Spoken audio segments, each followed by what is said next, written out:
तर मराठा आरक्षण हा राज्यासमोर एक ज्वलंत अशा प्रकारचा प्रश्न आहे आणि मराठा आरक्षणाचा जो काही विषय आहे आपण संसदेमध्ये अत्यंत प्रभावीपणे मांडलात, परंतु अद्यापही हा विषय म्हणा किंवा प्रश्न सुटला नाही. तर याकडे आपण कसे पाहता, काय सांगा? मी कायमस्वरूपी आपल्याला सांगतोय की ज्यावेळेस मराठा आरक्षणाच्या विरोधातली याचिका सुप्रीम कोर्टात आली त्यावेळेस सुद्धा मी केंद्र सरकारच्या लक्षात आणून दिलं होतं की तामिळनाडू ह्या राज्यामध्ये 50% आरक्षणाची मर्यादा ओलांडल्याच्या नंतर सुद्धा तिथलं आरक्षण टिकलं होतं. मग तामिळनाडूचं आरक्षण जर केंद्र सरकारच्या पाठबळावर टिकू शकत असेल तर मग महाराष्ट्रातलं का टिकू शकत नाही? मी आज हा विषय बोलतोय अशातला भाग नाही, मी त्या दिवसापासून बोलतोय.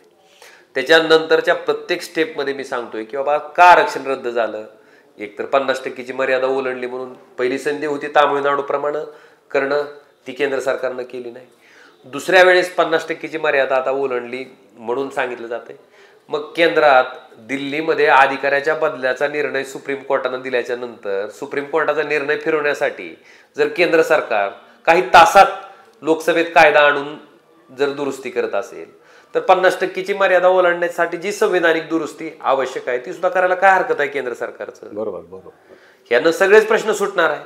आणि प्रांजळ प्रामाणिक मत आहे किंवा दोन समाजामध्ये कुठेतरी भांडणं लावायची, दोन समाज एकमेकात भिडवायचे, मला वाटते हे खालच्या पातळीचं राजकारण करण्यापेक्षा आज केंद्रातही तुमचे म्हणजे भारतीय जनता पार्टीचं सरकार आहे, राज्यात सुद्धा त्यांच्याच विचारांना मानणारं सरकार त्यांनी वेगळ्या पद्धतीनं अस्तित्वात आणलंय. मग सगळंच तुमचं असताना तुम्हाला द्यायची भूमिका आहे, तुम्हाला वाटतंय सगळ्यांचा कळवळा आहे, तर मला वाटतं त्या पद्धतीचा निर्णय केंद्र सरकारनं घेऊन 50%ची मर्यादा संविधानिक दुरुस्ती करून वाढवावी ही मागणी मी कायमस्वरूपी करत आलोय.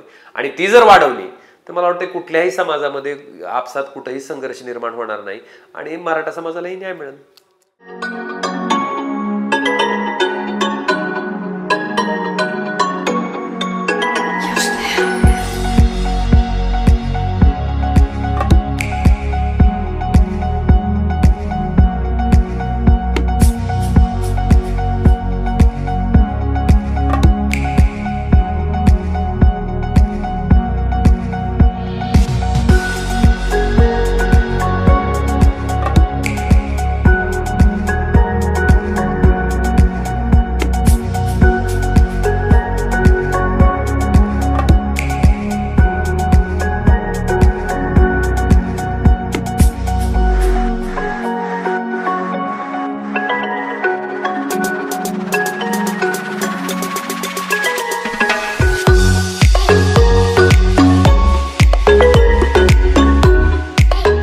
नमस्कार, मी प्रदीप मुर्मे. आज आपल्यासोबत धाराशिवचे शिवसेनेचे युवा खासदार ओमराजे निंबाळकर आहे. पक्षप्रमुख उद्धव ठाकरे यांचे निष्ठावंत पाईक व शिवसेनेतील एक धडाडीचं नेतृत्व म्हणून त्यांची राज्याच्या राजकीय पटलावर ओळख आहे. याच पार्श्वभूमीवर आज आपण खासदार साहेबांशी संवाद साधणार आहोत. सर, जय महाराष्ट्र. जय महाराष्ट्र. सर, मागील 4.5 वर्षामध्ये एक खासदार म्हणून आपण केलेले जे काही उल्लेखनीय जे काही काम आहे त्याबद्दल तुम्ही आम्हाला काय सांगाल? सगळ्यात महत्त्वाचं आपण जर बघितलं असेल तर धाराशिवचं शासकीय वैद्यकीय महाविद्यालय, कारण इथल्या गरीब माणसाला जे महागडे वैद्यकीय उपचार आहेत जे की बाहेरच्या महागड्या हॉस्पिटलमध्ये जाऊन करणं शक्य नाही, त्यामुळं इथल्या सामान्य माणसाला अक्षरशः ती व्याधी तो आजार अंगावर काढूनच त्याचं जीवन व्यतीत करावं लागायचं.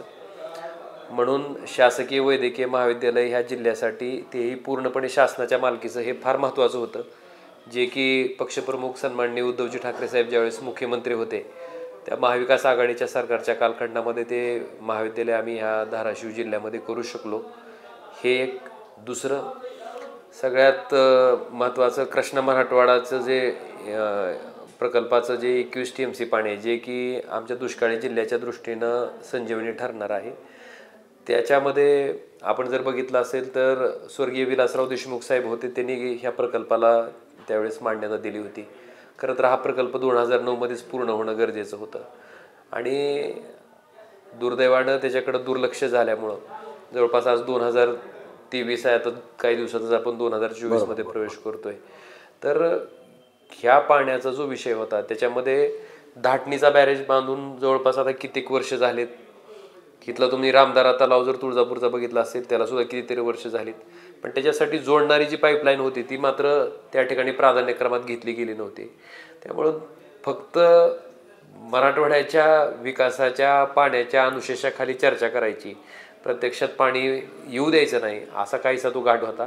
तर त्यात प्राधान्यक्रम ठरवून मी असेल, आमचे आमदार कैलास पाटील असतील, आम्ही प्राधान्यक्रम ठरवून ते पाणी तुळजापूरचा रामदारा तलाव आणि तुमचा दुधाळवाडीचा जो साठवण तलाव तिथपर्यंत घेतलं, ज्याच्यामुळे ती कामं आता वेगानं पूर्ण होत आहेत. नुसते घेतलं नाही तर त्याची अर्थसंकल्पीय तरतूद सुद्धा महाविकास आघाडी सरकारच्या कालखंडामध्ये झाली. दुर्दैवानं पुढं ते सरकार चालू शकलं नाही म्हणून त्या कामाची गती कमी झाली आहे. पण तरीसुद्धा ह्या भागाचा लोकप्रतिनिधी म्हणून मी असेल, कैलास पाटील साहेब असेल, आम्ही सगळेजण त्या कामाच्या अतिशय पाठपुरावा करतोय आणि निश्चितपणे येणाऱ्या कालखंडामध्ये ते कामही पूर्ण झालेलं दिसेल आणि प्रत्यक्षात पाणी शेतकऱ्यांना शेतीच्या वापरासाठी दिसेल. मला वाटतं ह्या 3 गोष्टी. चौथं, आपण जर बघितलं असेल तर सोलापूर, तुळजापूर, धाराशिव हा रेल्वे मार्ग आहे. ह्याची घोषणा 2014 साली झाली होती, पण दुर्दैवानं त्याच्यात म्हणावी तशी प्रगती नव्हती. मी खासदार झाल्यापासून महसूलचे अधिकारी असतील, रेल्वेचे अधिकारी असतील, यांच्या अगदी प्रत्येक महिन्याला बैठका लावून ती भूमी अधिग्रहणाची जी प्रक्रिया आहे ती कशी जलद गतीनं पूर्ण होईल त्यासाठीही प्रयत्न केले आणि आज योगायोगानं त्याचं टेंडर झालंय, त्याची वर्क ऑर्डर सुद्धा मला वाटतं काही दिवसात फायनलाइज होईल आणि ते कामही त्या ठिकाणी चालू होईल असा अपेक्षित आहे.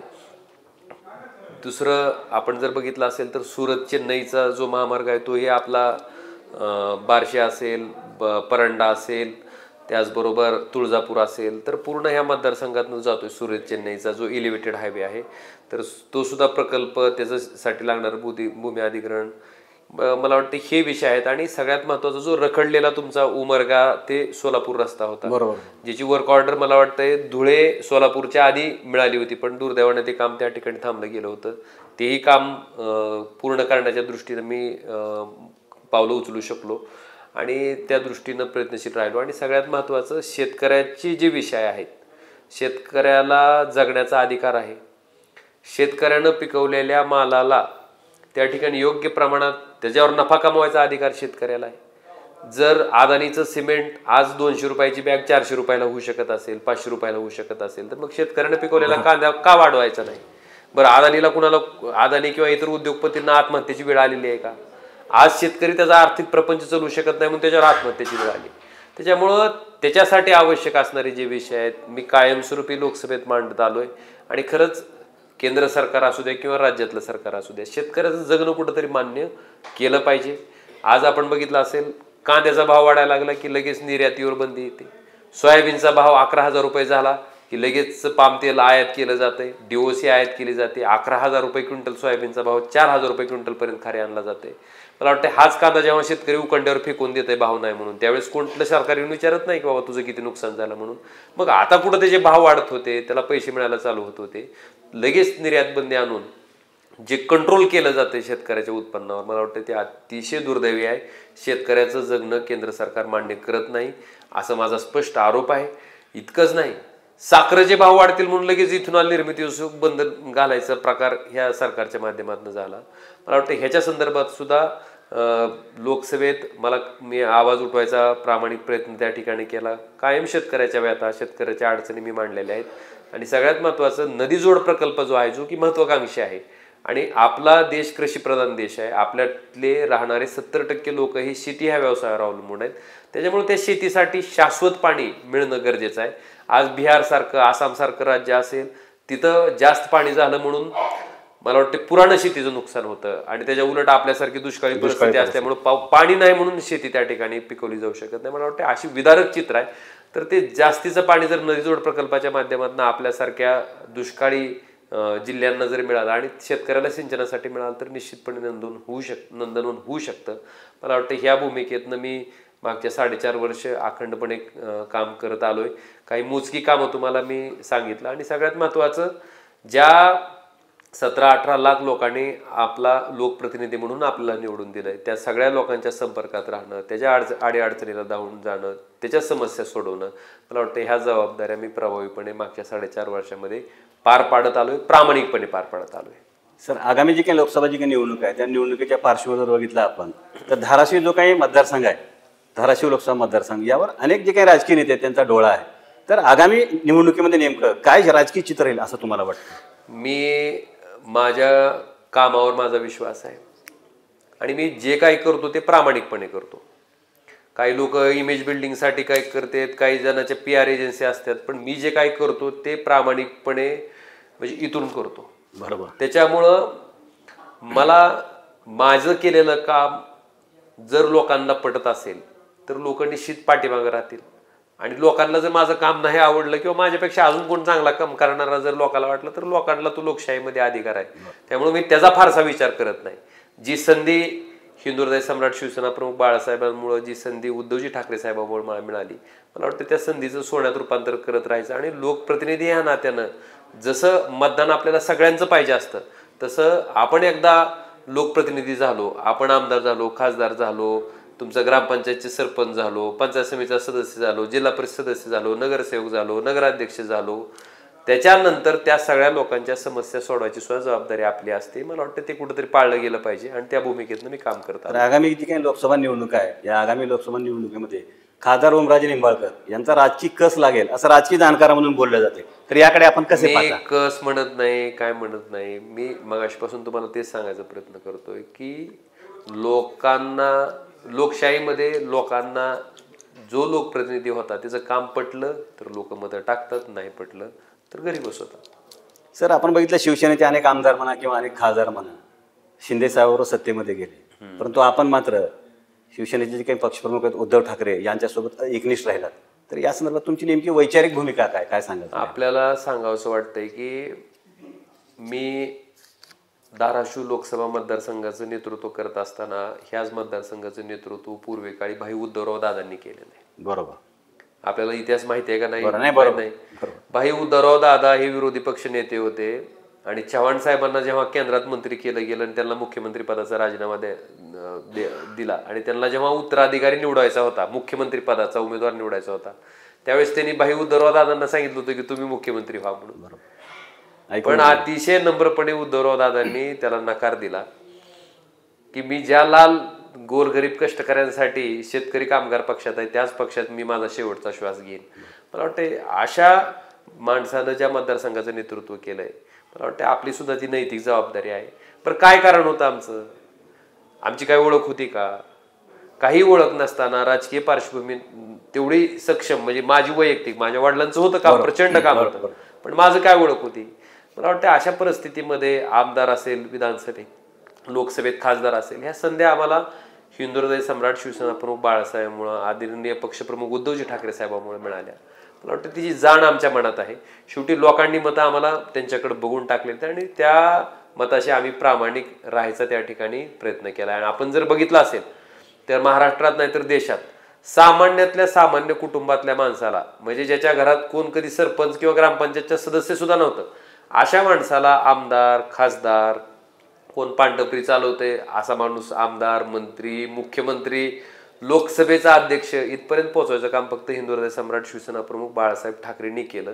मला वाटतं अक्षा पक्षाशी आपण शेवटी त्यांनी आपल्याला जी संधी दिली त्या संधीशी कुठेही बेमानी न करता संकटाच्या, संघर्षाच्या काळातच माणसाची पारख होत असते. ठीक आहे, काही संघर्ष, तसा माझा जन्मच संघर्षातनं झालेला आहे, त्यामुळं ह्या गोष्टी काही नवीन नाहीत. पण शेवटी नियती, नीतिमत्ता ह्या सगळ्या गोष्टी असतात. मला वाटतं त्या सांभाळणं गरजेचं असतं. माणूस गेल्याच्या नंतर फक्त त्याचं नाव निघतंय. आज भाई उद्धवदादांचं नाव इतक्या वर्षानंतर सुद्धा निघत असेल तर आपण सुद्धा ते नाव जपायचं काम करणं आमचं कर्तव्य आहे असं समजून आपल्याला टाकलेल्या मतं जी शिवसैनिकांनी हिंदू हृदय सम्राट शिवसेना प्रमुख बाळासाहेब ठाकरेंकडं, उद्धवजी ठाकरे साहेबांकडे बघून टाकली होती, मला वाटतं त्या मताचा कुठेही अवमान न होऊ देता त्याच्याशी प्रामाणिक राहायचं. मतदारसंघातील जास्तीत जास्त लोकांचे आपण फोन घेतात. आपलं जर बघितलं आपण जे काही शेड्यूल आहे ते फारच व्यस्त असतं, पण असं व्यस्त असताना देखील आपण हे एवढे फोन घेणं आपल्याला कसं काय शक्य आहे? ते कसं आहे, फोन आता एक शस्त्र आहे मित्र असं म्हणतो. कारण आज फोनच्या माध्यमातून आपण सगळ्याच्या संपर्कात राहू शकतो. बरं, पुढच्या माणसाला आपल्याला संपर्क करायचा अतिशय सोपं माध्यम मला वाटतं की फोन आहे. आणि सामान्य माणसाच्या असंख्य अडचणी असतात, असंख्य समस्या असतात, प्रशासकीय असतील, कुठं अडचणी असतील, तर अतिशय सामान्य प्रश्न असतात. ज्यावेळेस मी स्वतः उमेदवार होतो आणि ज्यावेळेस मला मतदानाची आवश्यकता होती त्यावेळेस मी लोकांना सांगायचं की तुम्ही ओमराजेला फक्त उमेदवार म्हणून मतदान टाकू नका. ओमराजे तुमच्या घरातला सदस्य आहे, म्हणजे तुमच्या मुलाप्रमाणे, तुमच्या नातवाप्रमाणे, तुमच्या भावाप्रमाणे तुम्ही समजून ओमराजेला मतदान टाका. का तर मला मतदानाची गरज होती, मी त्यावेळेस ते आवाहन केलं होतं. आणि हे नातं मी निवडून आल्याच्या नंतर 5 वर्ष अखंडपणे त्या ठिकाणी पाळीन, हे वचन मी माझ्या जनतेला दिलं होतं आणि ते मी प्रामाणिकपणे पाळत आलोय. आज जितक्या अधिकारानं घरातल्या मुलाला, नातवाला, भावाला काम सांगावं तितक्या अधिकारानं माझ्या भागातली जनता मला काम सांगते आणि तेवढ्याच ताकदीनं मी ते प्रामाणिकपणे पूर्ण करायचा प्रयत्न करत असतो. आणि कसं आहे, माणसाला मी ती जबाबदारी म्हणून स्वीकारलेली आहे. मला वाटतं त्या जबाबदारीचं भान सुद्धा आपल्याला असलं पाहिजे. असंख्य समस्या असतात सामान्य माणसाच्या. कुठं बँकेतलं लोन कधी कुणाचं होत नसतंय, अधिकारी त्यांना खेटे मारायला लावत असतात. एखाद्या योजनेतलं परिपूर्ण कागदपत्र असतात तुमचं, तरी ते काम होत नाही. काही जणांचा वारसाचा फेर असतो पण तरी पण तलाठी ओढत नसतो, तरी पण मंडळ अधिकारी ओढत नसतो, त्रास देत असतात. अशा प्रसंगामध्ये त्या प्रत्येक कामाला पडणं, कुणाचं डीपी जळालेला असते तो त्याला मिळवून देणं असं, मला वाटतं ह्या समस्येचं निराकरण करणं हे शक्य आहे. आणि ह्या ठिकाणी मी एकटाच नाही, आमची सगळी टीम, म्हणजे माझ्याबरोबर काम करणारी सगळी जी मुलं आहेत ते अतिशय डिवोशननं काम करतात. कारण मीच कधी कुठलाही फोन आणि कुठलीही अडचण कधी आम्ही सामान्य समजत नाही. म्हणजे अगदी मला शेतकऱ्यांची माझी गाय आजारी आहे आणि डॉक्टर तपासायला येत नाही इथपर्यंत सुद्धा फोन आलेत, मी कधी म्हणलं नाही की हे माझं काम आहे का. शेवटी समस्या त्याची आहे, त्याच्यासाठी ती मोठी आहे आणि त्याच्यातनं बाहेर काढणं आपली जबाबदारी आहे आणि ती मी प्रामाणिकपणे पूर्ण करायचं काम करतोय. आणि हे 1 दिवसात, 2 दिवसात, महिन्यात, 6 महिन्यात होणारी गोष्ट नाही, हे अखंडपणे चालणारी प्रोसेस आहे. आणि मी खासदार म्हणून शपथ घेतलेल्या दिवसापासनं ते आजपर्यंत ते पाळत आलोय. कुणाचाही फोन माझा लावायचा परत राहिलेला नाही. कुणाचीही काही समस्या असेल तर ती सोडवण्याचा मी प्रामाणिक प्रयत्न करत आलेलो आहे. सर, मराठा आरक्षण हा राज्यासमोर एक ज्वलंत अशा प्रकारचा प्रश्न आहे आणि मराठा आरक्षणाचा जो काही विषय आहे आपण संसदेमध्ये अत्यंत प्रभावीपणे मांडलात, परंतु अद्यापही हा विषय म्हणा किंवा प्रश्न सुटला नाही. तर याकडे आपण कसे पाहता, काय सांगा? मी कायमस्वरूपी आपल्याला सांगतोय की ज्यावेळेस मराठा आरक्षणाच्या विरोधातली याचिका सुप्रीम कोर्टात आली त्यावेळेस सुद्धा मी केंद्र सरकारच्या लक्षात आणून दिलं होतं की तामिळनाडू ह्या राज्यामध्ये 50% आरक्षणाची मर्यादा ओलांडल्याच्या नंतर सुद्धा तिथलं आरक्षण टिकलं होतं. मग तामिळनाडूचं आरक्षण जर केंद्र सरकारच्या पाठबळावर टिकू शकत असेल तर मग महाराष्ट्रातलं का टिकू शकत नाही? मी आज हा विषय बोलतोय अशातला भाग नाही, मी त्या दिवसापासून बोलतोय. त्याच्यानंतरच्या प्रत्येक स्टेपमध्ये मी सांगतोय की बाबा का आरक्षण रद्द झालं. एकतर 50%ची मर्यादा ओलांडली म्हणून पहिली संधी होती तामिळनाडू प्रमाणे करणं, ती केंद्र सरकारनं केली नाही. दुसऱ्या वेळेस 50%ची मर्यादा आता ओलांडली म्हणून सांगितलं जातंय.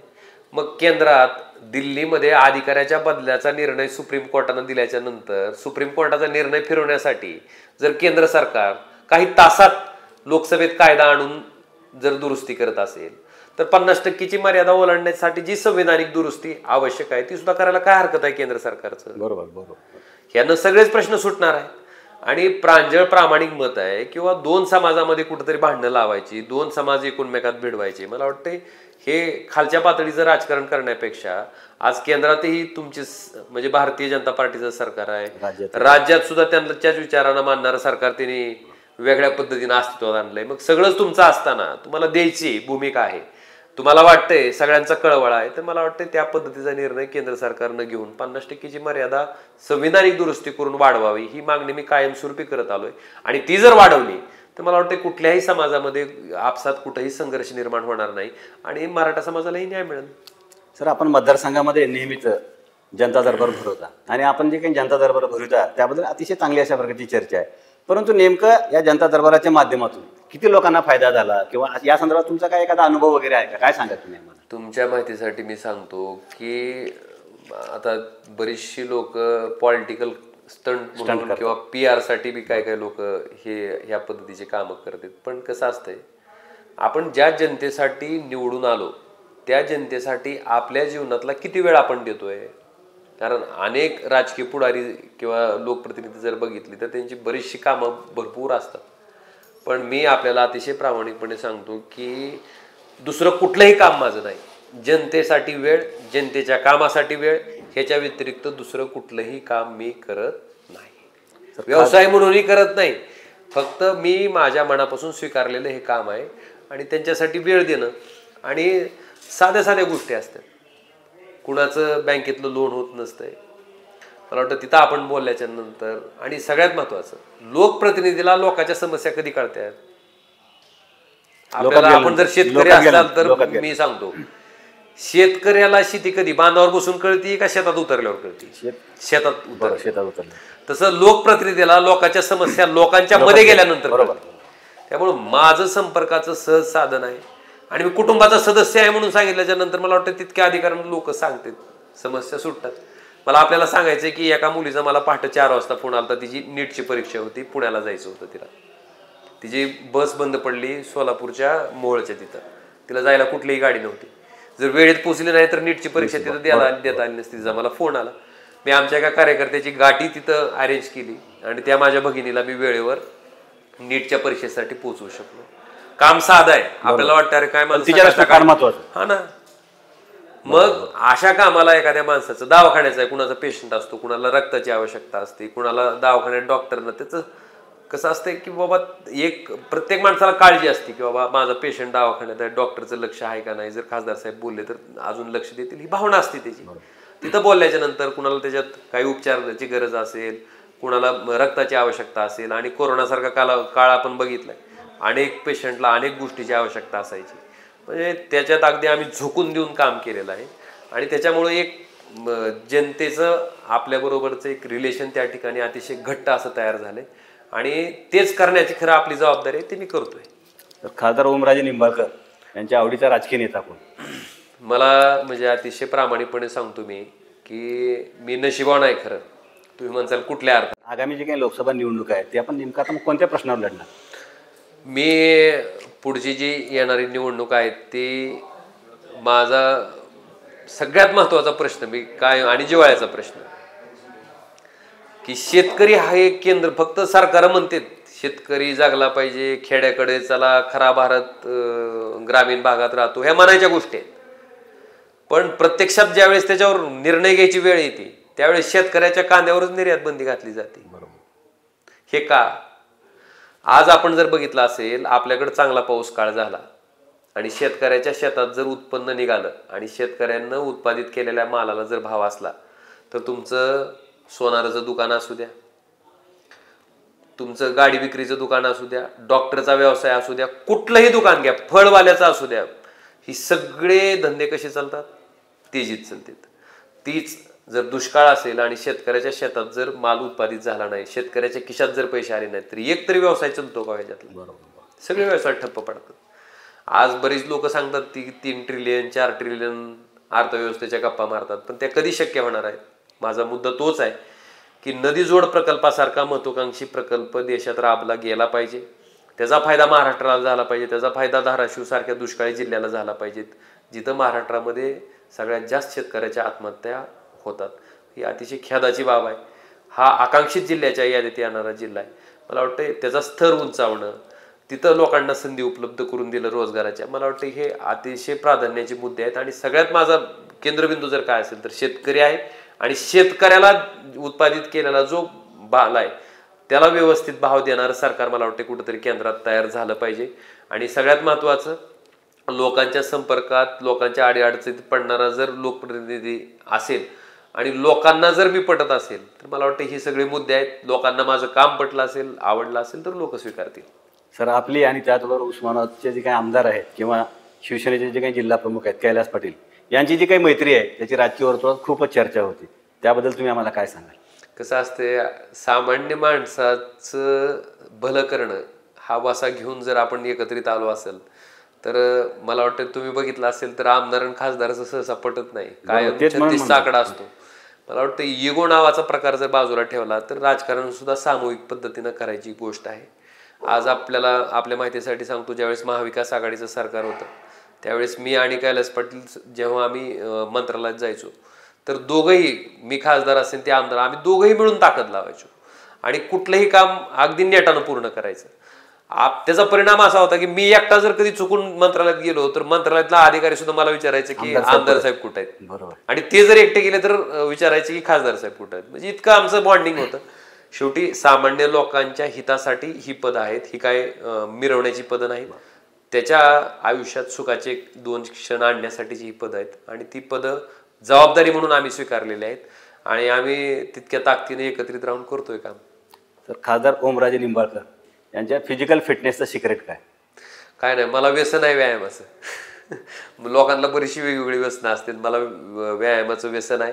आणि आपल्या माहितीसाठी आपलं आरोग्य जर उत्तम असेल तर आपण लोकांसाठी अजून चांगल्या पद्धतीने वेळ देऊ शकतो. बऱ्याचशे लोक मी ऐकतो की वेळच मिळत नाही म्हणून सांगतात, पण वेळ काढावा लागतो. आणि माझ्या व्यायामाचा अजिबात वेळ ठरलेला नाही. मला सकाळी जमलं सकाळी करतो, सकाळी रात्री झोपायला उशीर झाला असेल तर संध्याकाळी करतो. जेव्हा कधी वेळ मिळेल तेव्हा स्वतःच्या शरीरासाठी आपण, मला वाटतं कुठंतरी तास 2 तास देणं गरजेचं आहे आणि मी ते देतो. कारण त्याच्यामुळं दिवसातले 22 तास माझ्या अतिशय चांगल्या पद्धतीने जातात. अजून आपली इफिशियन्सी वाढते. आणि आजकालच्या तरुण पिढीनं तर ते अगदी जसं जेवण महत्वाचं आहे आयुष्यात, तसं व्यायाम सुद्धा तितकाच महत्वाचा आहे. मला वाटतं त्याचं सुद्धा अवलोकन प्रत्येकाने जीवनात केलं पाहिजे. मी प्रामाणिकपणे करायचा प्रयत्न करतो आणि सगळ्यांनी करावं. कारण काही लाखाची गाडी घेतली असेल तर 10,000ला जर सर्व्हिसिंग सांगितली तर आपण त्याची सर्व्हिसिंग कधी चुकत नाही, ताबडतोब घेऊन जातो. मला वाटतं ह्या शरीराचं मोल परमेश्वरानं दिलेल्या कशातच होऊ शकत नाही. म्हणून त्याचं महत्त्व, त्याची सर्व्हिसिंग, त्याच्यासाठी दिला जाणारा वेळ मला वाटतं प्रत्येकाने दिला पाहिजे. ते मी देतो. धन्यवाद सर, खूप खूप धन्यवाद. आपण थँक्यू.